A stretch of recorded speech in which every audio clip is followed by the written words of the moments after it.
dipersembahkan oleh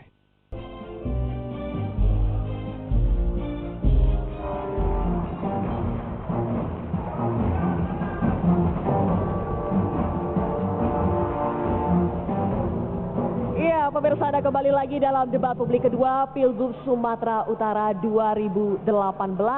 Masih dengan tema pada malam hari ini yaitu pembangunan yang berkeadilan dan berkesetaraan. Pemirsa, pada segmen 3 ini, Bapak-Bapak, setiap cagup dan cawagup akan menjawab pertanyaan yang telah disusun oleh tim penyusun pertanyaan yang terdiri dari 7 orang akademisi. Pertanyaan sesuai dengan tema debat kali ini yaitu pembangunan yang berkeadilan dan berkesetaraan. Nah, di depan Anda ini Bapak-Bapak sudah ada fishbowl yang berisi 6 pertanyaan. 6 pertanyaan. Jadi nanti setiap cagup, setiap cawagup akan mengambil 1 pertanyaan. Oke? Kemudian pertanyaan itu diserahkan kepada saya, moderator akan membacakan pertanyaan tersebut. Kemudian paslon yang mengambil pertanyaan itu akan menjawab selama 1,5 menit.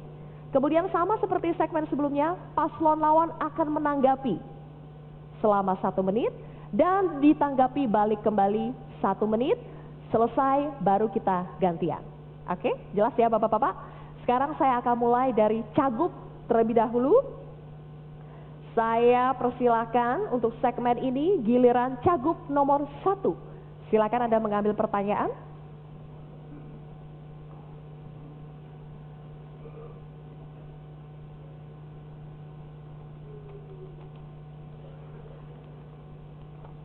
Boleh diserahkan kepada saya Pak, saya bantu buka. Baik, terima kasih.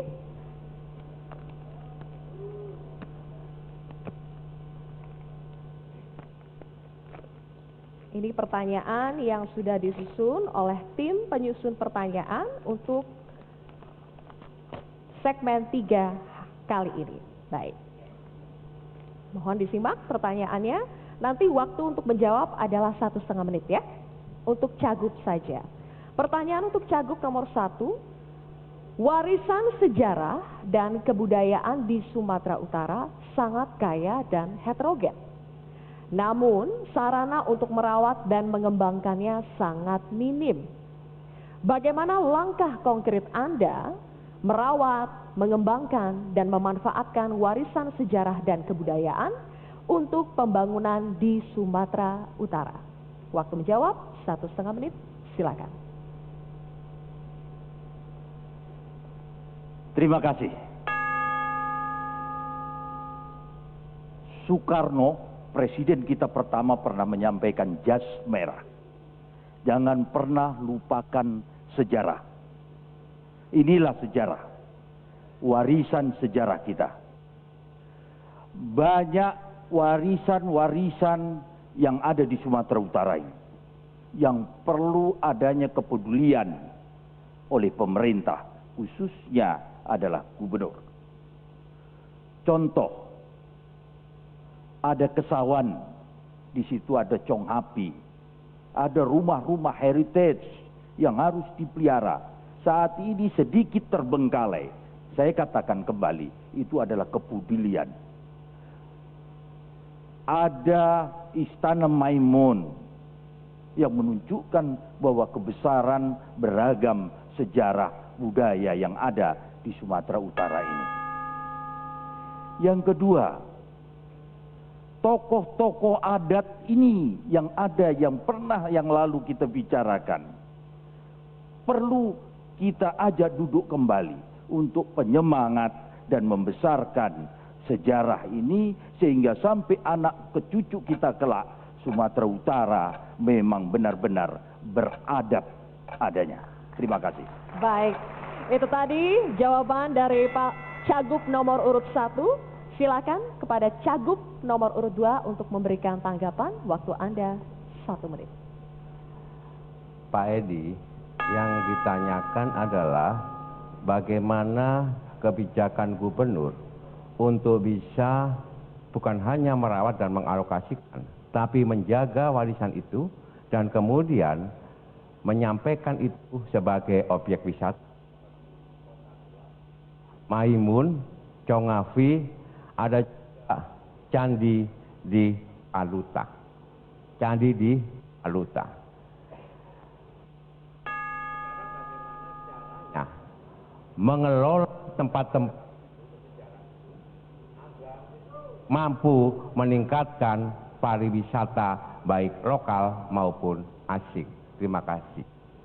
Baik, itu tadi tanggapan dari Cagup nomor urut 2. Kita akan set ulang timernya. Silakan sekarang Cagup nomor 1 memberikan tanggapan terakhir 1 menit. Terima kasih. Memang benar adanya. Ini harus kita pelihara. Kita pelihara untuk adalah penyemangat anak dan cucu kita ke depan. Inilah sejarah. Itu dianggarkan kehadiran pemerintah ke situ. Kalau Pak Jokowi nawacita, ya jelas dengan menganggarkan dari APBD, direncanakan, dipromosikan, sehingga itu menjadi objek yang selaras dengan kemajuan Sumatera Utara yang kita cintai ini. Sebagai ilmu dan semuanya, penyemangat khususnya. Inilah gambaran besar kebesaran Sumatera Utara. Terima kasih. Baik. Sudah selesai giliran Cagup nomor 1. Sekarang saya persilakan kepada Cagup nomor 2 untuk mengambil pertanyaan Anda.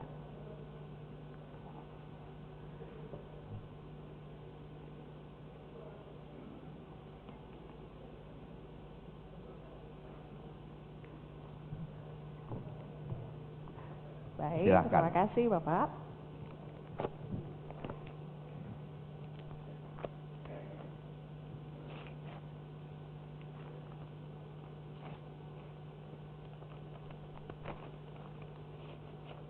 Baik, ini dia pertanyaannya.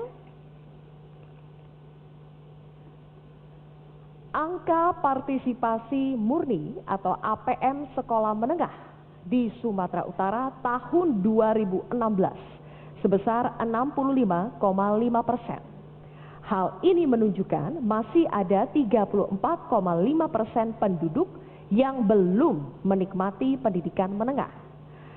Apa langkah konkret Anda untuk meningkatkan APM tersebut? Waktu Anda 1,5 menit.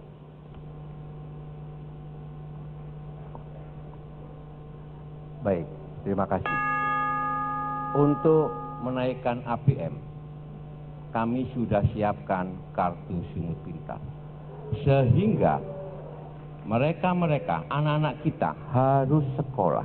Tidak boleh karena keterbatasan biaya mereka tidak bisa sekolah. Dia harus sekolah, itu yang pertama. Yang kedua, kita akan bangun satu kecamatan, itu harus ada satu SMK atau satu SMA. Sehingga daya jangkau dengan siswa-siswa itu lebih dekat. Faktor transportasi kadang-kadang menghambat mereka nggak mau sekolah. Yang ketiga, kita harus memberikan perhatian kepada guru-guru, terutama guru-guru honorer. Guru-guru honorer akan kita beri insentif, termasuk guru-guru madrasah, supaya mereka juga terlibat untuk mengajak anak-anak kita agar dia sekolah. Bahkan kami juga akan dorong anak-anak yang miskin ini apabila pintar dan dia diterima di perguruan tinggi negeri, maka pemerintah Provinsi Sumut akan memberikan beasiswa 12 juta per tahun.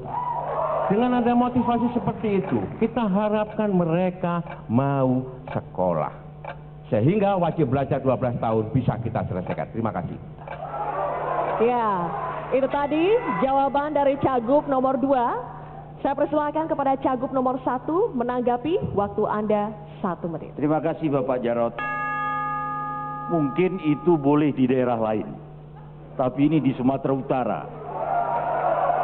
Terkhusus di Sumatera Utara itu partisipasi, kenapa berpengaruh jumlahnya ini? Karena jumlah kelas tingkat ST SMA itu sangat berpengaruh, jumlahnya kelas yang ada di SMP tidak seimbang di situ, Sehingga itulah partisipasi untuk tingkat SMA.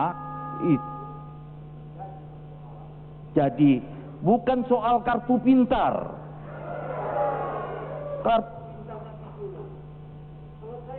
Infrastruktur untuk anak bersekolah, baru nanti bisa kita atur itu dalam penjangkauan pengasuhan ilmu. Mungkin ini yang bisa saya tambahkan, mungkin nanti bisa menjadi referensi. Terima kasih. Baik, itu tanggapan dari Cagup nomor 1. Silakan, Cagup nomor 2, tanggapan terakhir. Waktu Anda 1 menit, kita set ulang timernya ya, 1 menit, silakan. Terima kasih. Tadi saya sampaikan bahwa salah satunya adalah kartu sumut pintar.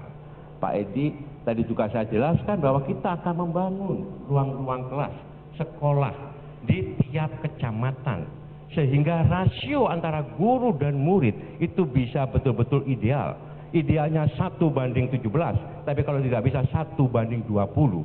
Kemudian, di samping kartu sumut pintar dan tadi penambahan ruang-ruang kelas, kita juga harus memberikan harapan kepada mereka supaya mereka mau belajar keras, karena tadi saya berikan jaminan kalau mereka itu memang betul-betul pintar, maka kita berikan beasiswa bukan hanya di strata 1 tapi juga strata 2. Kalau mereka memang pintar, kita harus berikan beasiswa.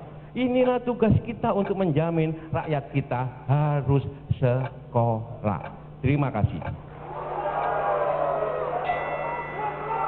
Baik, usai sudah tadi Cagup 1 dan Cagup 2 sudah menjawab pertanyaan faktual yang disusun oleh tim penyusun pertanyaan.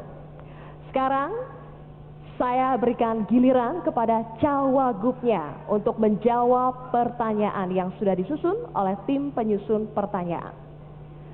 Aturan mainnya masih sama, mengambil pertanyaan diserahkan kepada moderator, kemudian menjawab 1,5 menit, ditanggapi 1 menit, kemudian ditanggapi balik 1 menit, selesai bergantian. Jelas ya? Sekarang saya akan mulai terlebih dahulu dari Cawagup nomor 2. Silakan untuk mengambil pertanyaan.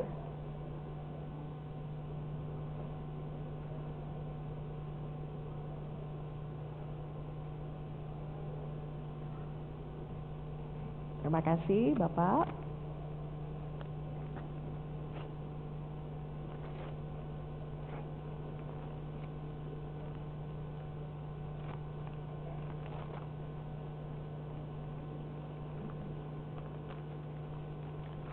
Baik, ini dia pertanyaannya. Waktu menjawab 1,5 menit. Sumatera Utara memiliki potensi lahan pertanian tanaman pangan, hortikultura, dan perkebunan yang cukup besar, namun belum berdaulat di bidang pangan. Bagaimana langkah konkret Anda untuk mempercepat kedaulatan pangan, dan apakah harus disokong dengan pangan impor? Waktu Anda menjawab 1,5 menit. Silakan.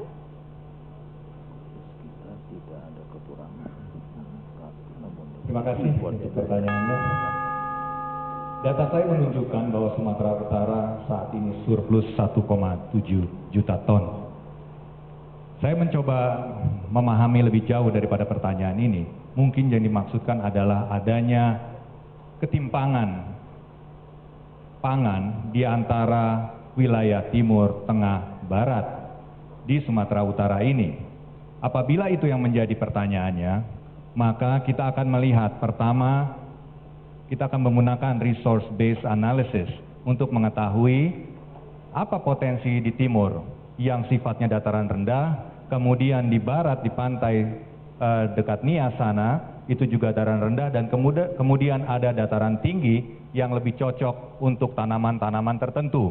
Nah, kalau ini yang menjadi pertanyaan, maka kita perlu meninjau ulang strategi ketahanan pangan kita sehingga masing-masing wilayah dapat menumbuhkan potensi daripada pangannya. Misalnya saja di dataran tinggi ada kopi, ada kemenyan, ada ada teh, dan banyak lagi. Dan ini saat ini mereka tersebar-sebar sehingga tidak mempunyai nilai jual yang cukup tinggi karena adanya kelemahan dalam infrastruktur dan pemasaran. Jadi kurang lebih itulah jawaban saat ini dari saya. Terima kasih. Baik, itu dia jawaban dari Cawagup nomor urut 2. Silakan kepada Cawagup nomor 1 untuk menanggapi. Waktu Anda 1 menit. Dari apa yang Pak Tegar jelaskan mengenai potensi tanaman di daerah-daerah, melihat potensinya apa yang Pak Tegar tanam. Sekarang ini memang di Sumatera Utara hampir rata tanah-tanah kita subur, tapi permasalahan yang terjadi di petani kita bahwa memang tidak hadirnya pemerintah di tengah-tengah masyarakat petani. Contoh dengan adanya bibit yang tidak sesuai dan juga pupuk yang tidak sesuai, dan juga harga dari bahan-bahan pertanian yang setelah dipanen tidak juga bisa stabil. Ini yang perlu ke depan bagaimana cara Bapak menanggapinya. Sementara banyak juga petani-petani kita yang dari awal sudah terkena ijon daripada pengusaha-pengusaha untuk mengambil harga taninya yang akhirnya sudah ditentukan dari awal. Ini yang penting yang kita perhatikan ke depan dan apa pelaksanaan yang akan Bapak lakukan. Terima kasih. Baik. Silakan sekarang kepada Cawagup nomor 2 memberikan tanggapan terakhir. 1 menit. Terima kasih atas tanggapannya. Memang permasalahan ketahanan pangan di Sumatera Utara ini memiliki beberapa kelemahan. Antara lain adalah adanya keminiman dalam minimnya penangkaran benih. Kemudian minimnya pengetahuan tentang agronomi dan juga keterampilan daripada para petani untuk menyesuaikan dari cara tradisional ke cara modern. Nah, untuk menyikapi permasalahan ini, alangkah baiknya apabila petani membentuk kelompok tani, kemudian gabungan kelompok tani yang akan memberikan bargaining power untuk mendapatkan pemasaran, pembiayaan bersama, dan juga permasalahan-permasalahan lainnya yang sering dihadapi termasuk subsidi pupuk dan alat pertanian lainnya. Jadi memang permasalahan di Sumatera Utara ini harus dilihat regional per regional dan memikirkan cara yang progresif. Baik, itu dia tanggapan terakhir dari Cawagup nomor 2. Sekarang saatnya Cawagup nomor 1 untuk mengambil pertanyaan dari Fishball. Silakan.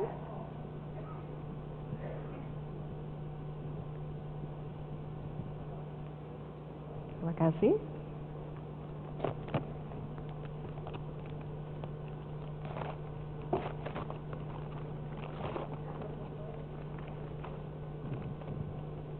Pertanyaannya, sarana dan pelayanan publik untuk penyandang disabilitas di Sumatera Utara masih sangat minim.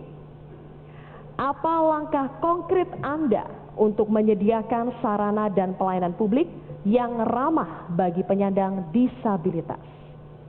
Waktu Anda menjawab 1,5 menit. Baik, melihat memang pembangunan sarana umum kita tidak sepenuhnya memikirkan disabilitas ini. Ke depan kita harus membuat peraturan daerah yang melibatkan juga dengan pemerintah daerah, kabupaten dan kota supaya fasilitas umum ini bisa dipakai dan haknya bagi disabilitas ini bisa betul-betul mereka mendapat manfaatnya. Dan juga kedua, saya juga harus kita pikirkan bagaimana disabilitas ini supaya produktif juga di tengah masyarakat. Karena kita melihat potensi mereka walaupun kekurangan tapi semangatnya untuk bisa setara dengan kita yang sempurna harus juga kita pikirkan. Mengadakan pelatihan-pelatihan dan juga tidak menganggap mereka bahwa berbeda dengan kita. Ini juga penting selain fasilitas-fasilitas umum tadi. Ke depan kita berharap semua pemerintah kabupaten kota bisa seragam dan sama untuk menerapkan hal yang sama di tempat fasilitas-fasilitas umum. Ini saya rasa penting ke depan dan kita berharap ini bisa terjadi di Sumatera Utara. Terima kasih. Baik. Kita akan set timernya lagi sebelum ditanggapi oleh Cawagup nomor 2. Ya, silakan Cawagup nomor 2 menanggapi, waktu Anda 1 menit. Terima kasih Pak Musa. Sebenarnya Undang-Undang nomor 8 tahun 2016 telah mengatur tentang disabilitas ini.